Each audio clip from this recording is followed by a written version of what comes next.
तत्सत। हरि ओम तत्सत। महानुभावों, आज परम मंगल दिन है। विश्व पर्यावरण दिवस के रूप में आज का दिन बहुत ही पावन और महत्वपूर्ण है। प्रकृति कितनी सुंदर है, कितना मनमोहक है, कितना रहस्यमय है। जब प्रकृति ऐसी है तो प्रकृति को बनाने वाले, इस प्रकृति की रचना करने वाले कितने सर्वद्रष्टा होंगे, कितने सुंदर होंगे, कितनी विशाल बुद्धि होगी। आज हम आदि पुरुष, महापुरुष, महानुभाव, परम मंगल, परम कल्याण, केवल जगदाधार के चरणों में प्रणाम करते हुए माँ प्रकृति को प्रणाम करता हूँ अपनी श्रद्धा से, अपनी भक्ति से और हार्द प्रेरणा, हृदय के प्रेम से। और ये संदेश देना चाहता हूँ कि आज का दिन यह संकल्प का दिवस है कि हम ममता समता से प्रकृति के प्रति बिना विषय विषमता के अपनी सेवा, अपनी श्रद्धा, अपनी पूजा प्रकृति के प्रति समर्पित करें। क्यों कि प्रकृति के शोषण से हम आज कितने दुखी हुए हैं। इस दुख का निवारण प्रकृति की पूजा और प्रकृति के संरक्षण से ही संभव है। प्रकृति, भारतीय संस्कृति में प्रकृति और पर्यावरण की अर्चना, आराधना की पुण्य भावना सन्निहित है। इस संदर्भ में हम प्रकृति को प्रणाम करते हुए, प्रकृति को माता मानते हुए भगवान कृष्ण के भाषण को स्मरण कर आपके सम्मुख प्रस्तुत करना चाहते हैं। श्रीमद् भागवत के 10वें स्कंध के 22वें अध्याय के 30वें से 35वें श्लोक तक की चर्चा आज इस अवसर पर करना बड़ा ही सुंदर होगा। भगवान कृष्ण अपने ग्वाल बालों के साथ गाय चराते हुए वृंदावन से काफ़ी दूर निकल चुके हैं। गर्मी का दिन है, टेम्परेचर काफ़ी हाई है, काफ़ी गर्मी है, सूरज की रश्मियाँ इतनी तीव्र हैं कि व्याकुलता है गर्मी से। अपने साथियों के साथ भगवान कृष्ण एक जंगल में पहुंच जाते हैं, वृक्ष की छाया में बैठते हैं। बैठने के बाद बड़ा आनंद आता है। वो कहते हैं, निदाघात तपेतिग्मे छाया भी स्वभिरात्मनः आतपत्रायितान विक्षद्रमानाः ब्रजौकसः। ए मित्रों, देखो इस वृक्ष को। धूप सहते हैं, ताप सहते हैं, हवा के झोंके को सहते हैं और अपने कष्ट सहते हुए प्राणियों की रक्षा करते हैं, छाया प्रदान करते हैं। हे अस्तोक कृष्ण, हे मित्र अंशो, हे श्रीदामन, हे सुबल, हे अर्जुन, हे विशाल, हे ऋषभ, हे तेजस्वी, हे देवप्रस्थ, हे वरुत, देखो देखो देखो, पश्येतान महाभागान परार्थेकांत जीवितान वात वर्षात भीमन सहम तो वार्यंत नः। देखो देखो, इनकी महानता देखो, ये कितनी महान है। दूसरे को सुख देने के लिए कितना कष्ट सहते हैं। हवा का कष्ट सहते हैं, वर्षा का कष्ट सहते हैं, ताप सहते हैं, ओला सहते हैं, लेकिन हम लोगों को, प्राणियों को, इस पृथ्वी के संपूर्ण जीवों को कितना सुख देते हैं। अहो एषां वरम जन्म सर्व प्राण्योपजीवनम सुजनस्येव येषां विमुखायान्ति नार्थिनः। अहो एषां वरम जन्म सर्व प्राण्योपजीवनम, सबसे सुंदर महान जीवन तो इन वृक्षों का ही है। सबसे परम जीवन है, सबसे अच्छा जीवन है, क्योंकि सुजनस्य येषाम ये दूसरों के कल्याण के लिए ही अभ्या है। ये संपूर्ण जीवों का कल्याण करते हैं। सुजनस्य येषाम वे विमुखा यान्ति नार्थिनः।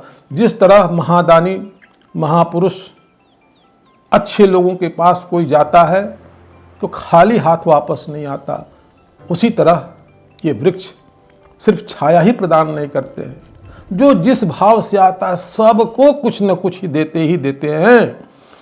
पत्र पुष्प फल छाया मूल बल कल दारु भी गंध निर्यास भस्म स्थितत्म कामनाति वित्वते। ये पत्र जिसको जरूरत है पत्ता देते हैं, ये फूल देते हैं, ये फल देकर के प्राणियों का पेट भरते हैं, उनकी जीवनी शक्ति की रक्षा करते हैं, छाया भी देते हैं। इनके मूल यानी इनकी जड़ से भी बहुत तरह का उपयोग करके लोग प्राणी सुख पाते हैं। बलकल इनके छालों का उपयोग करते हैं, इनकी लकड़ियों का उपयोग करते हैं, इनके गंध, इनकी गोंद, इनके भस्म, इनके अंकुर से बहुत लोग अपने अपने तरह तरह से अपनी कामनाओं को तृप्त करते हैं। एताव जन्म साफल्यम देहिनाम इह देहसु प्राणिरर्थोर्ध्या वाचा श्रेयस्वच्चरेत् सदा। सच पूछो मित्रों, तो यदि जीवन सफल है तो इन्हीं का जीवन सफल है। एताव जन्म साफल्यम देहिनाम इह देहसु, इनके तरह जीवन किसी का सफल नहीं है, ये महान है। प्राणिरर्थोऽधिया वाच श्रेयस एव चरित सदा। अपने धन से, अपने विचार से, अपने विवेक से, अपने वाणी से, अपने प्राणों से जहाँ तक हो सके लोगों का कल्याण करना चाहिए। यही शिक्षा ये खड़े होकर इतना तपस्या करते हुए ये पेड़ प्रदान करते हैं। सतपथ ब्राह्मण ग्रंथ में वृक्ष को शिव रूप माना गया है, वनस्पति को भी शिव रूप माना गया है। यजुर्वेद के रुद्राध्याय 16 में वृक्षों के स्वामी भगवान शिव को माना गया है। शिव का शिवत्व यही है कि शिव विष पीते हैं और अमृत प्रदान करते हैं। ठीक उसी प्रकार ये वृक्ष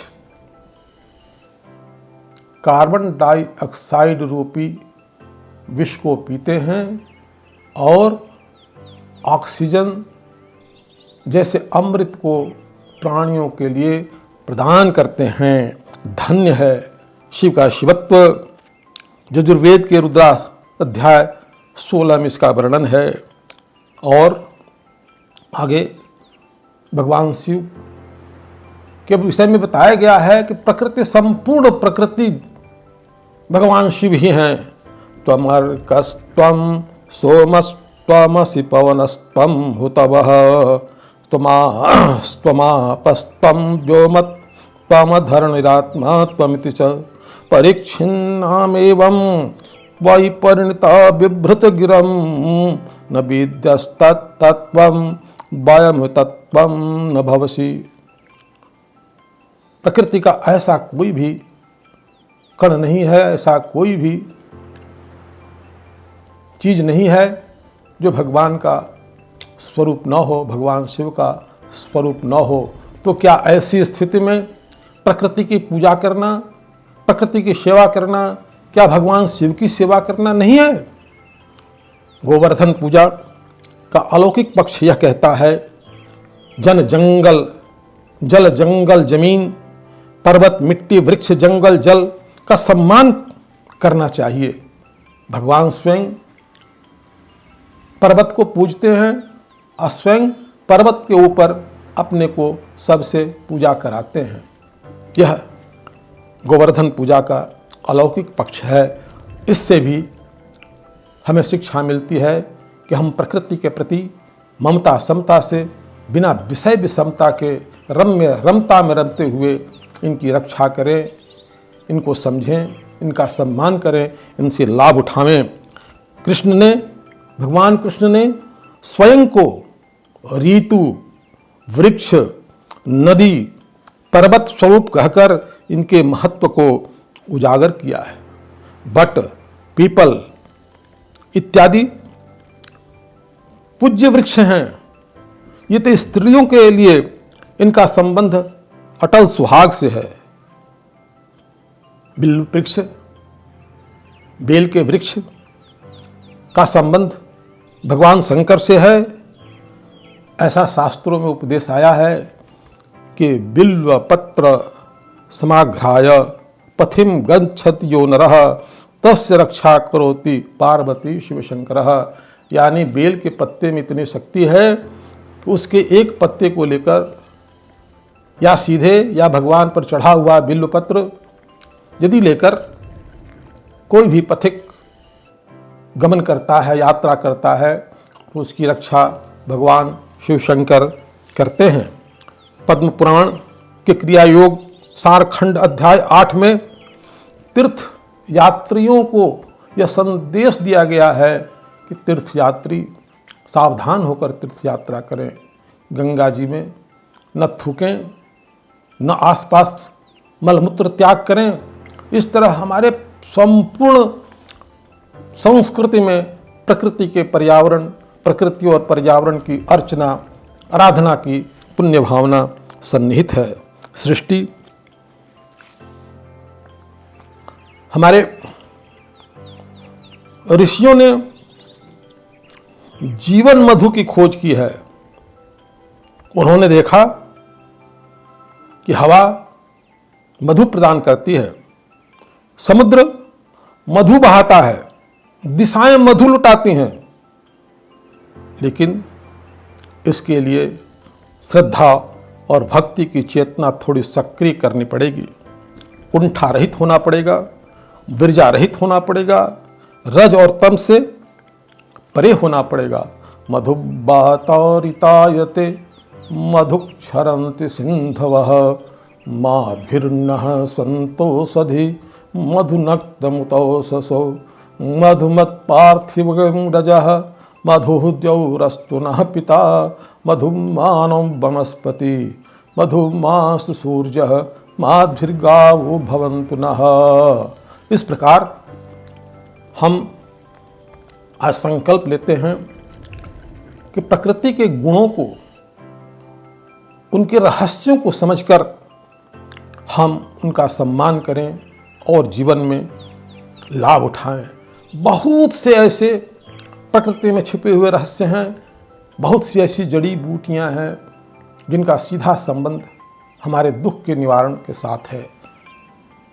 जैसे अस्मरी, सहदेवी, अपराजिता, मुंडा, वशीर, बाला, अधः पुष्पी, संघ पुष्पी, ज्येष्ठमद, कोरक, चक्रांता, विष्णुक्रांता, शिवजंघा, कागजिंघा, कुमारी, यव, कर्णिका, अपामार्ग, बिल्व, उत्तरा, पुत्रजीवी, इस प्रकार अनेक